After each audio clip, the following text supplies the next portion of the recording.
د وحدت نیوز قدرمنو کتونکو موجود یم په موټروی دریای کابل په غاړه باندې چېرته چې نن سوونه خلک په کیمپونو کې ژوند کوي.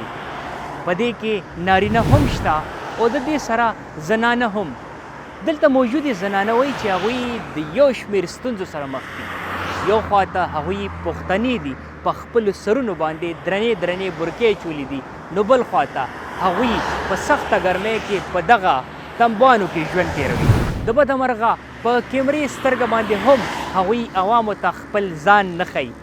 په دې وجه باندې هسې نه چې هغوی ته څوک تانه ورکړي چې تاسو د روډ په غاړه باندې ناست وئ او تاسو مجبوره وئ چاته مو لاس نیولی. خو هغوی دا هم ګیله کوي د حکومت نه چې نن د هغوی د تپوس کولو باندې څوک هم دلته راغلي نه دي.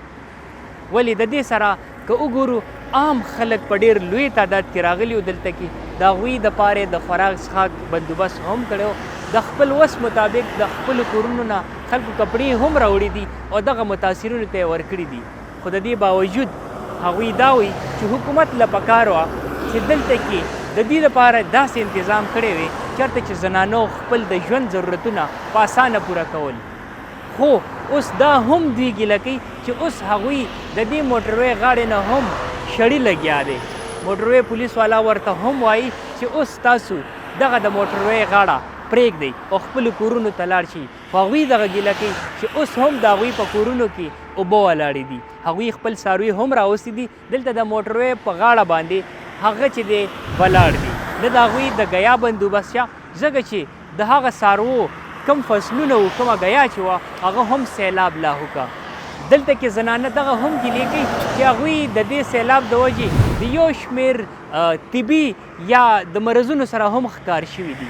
خو صرف 2 ورځې دلته کې کیمپ لګېدلی و، د بعضې خلکو علاج پکې شوی دی، ولې زیاتره خلک د ناروغۍ ښکار دي او وایي چې دلته کې څومره هم خلک دي هغوی د معدې او د دې سره د خېټې د بیمارو په رنځ کې اخته دي.